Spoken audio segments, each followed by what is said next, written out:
Welcome back to The Explainer.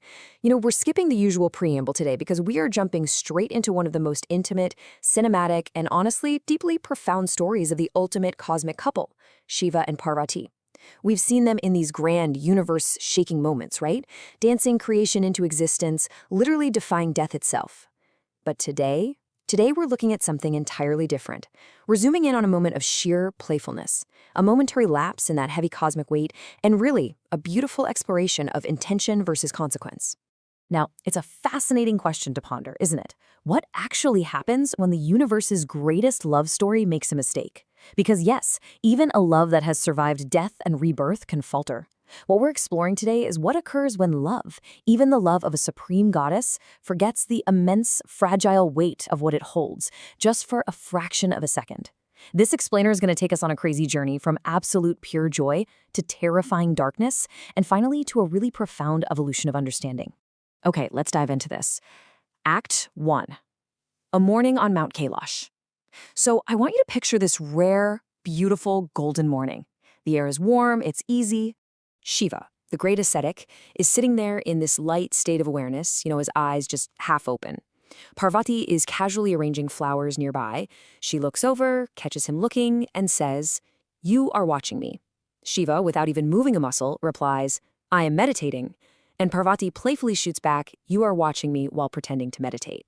To which Shiva just offers this ghost of a smile, noting that, well, the two aren't exactly mutually exclusive. This light teasing is so absolutely crucial to understand. Parvati brings this warmth, this lightness to Kailash that makes the great ascetic almost human. It's just a very easy, comfortable love.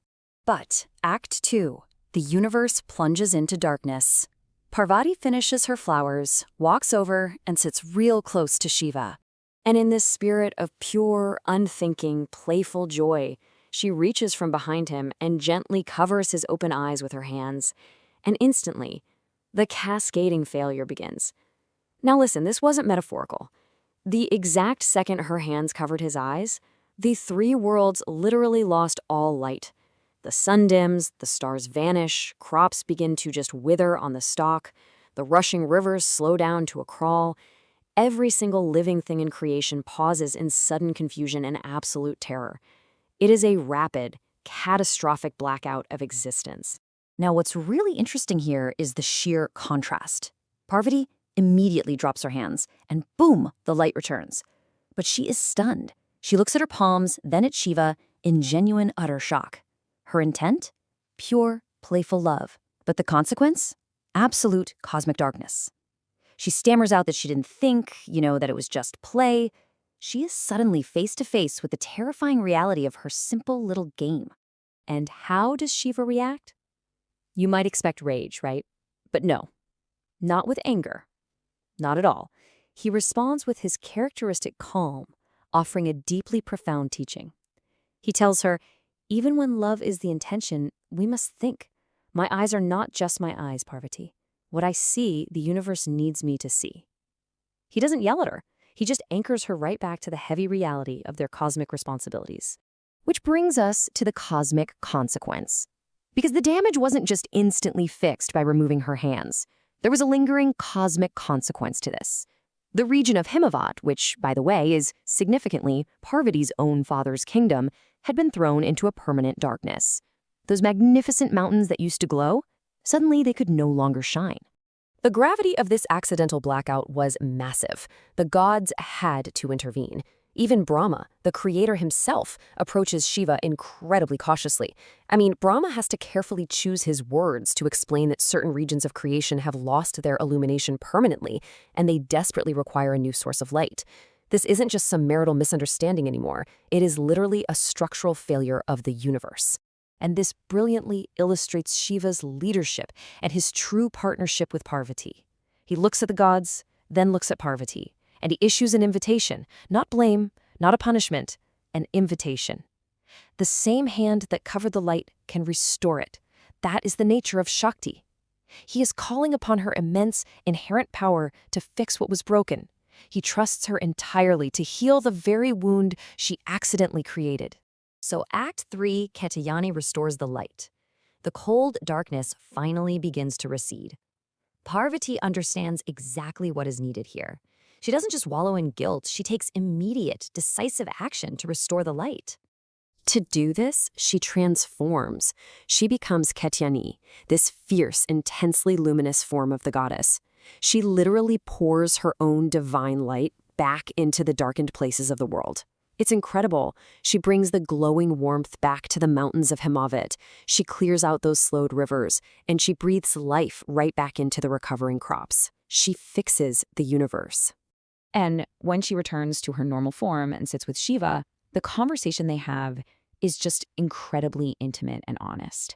She settles beside him, unapologetically owning both her flaw and her immense power. She says, "I covered your eyes without thinking. I restored the light without hesitating.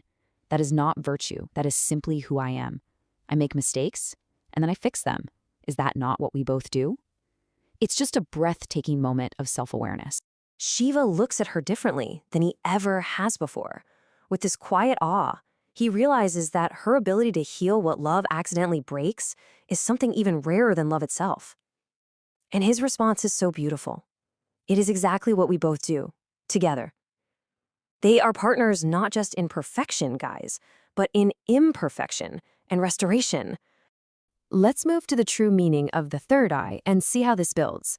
We've looked at the narrative, but this story is actually the foundation for a much deeper philosophical truth. Let's really look at what this symbol represents in the ancient texts. It's absolutely vital to separate the functions of the third eye. It is not just a weapon of destruction, although, yeah, it certainly can be. Primarily, it's the eye of cosmic awareness. It sees beyond the Maya, the illusion of the material world, straight into absolute truth. When it opens in anger, it transforms.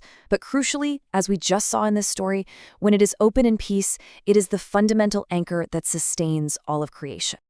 So, the crucial point is, the overarching takeaway derived directly from this ancient story is this incredibly powerful, universally applicable lesson.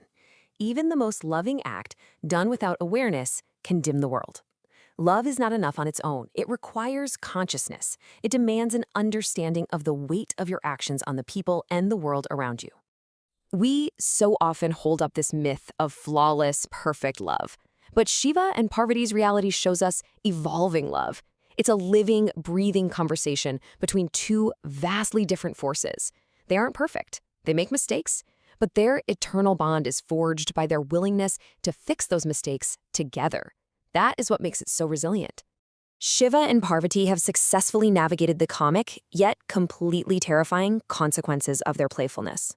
Their emotional arc has deepened through genuine understanding, not just blind devotion. They know each other better now. But their journey, it's far from over. The universe actually has one more test prepared for them. And I will leave you with this final thought to ponder. What happens when the ultimate test of their love comes not from the outside world, not from demons or some cosmic darkness, but from a cosmic urge to physically and spiritually become one? That is the fascinating story of Ardhanarishvara. And trust me, it is going to challenge absolutely everything we think we know about the nature of love itself. Thank you so much for joining me for this explainer. Keep learning, and I'll see you next time.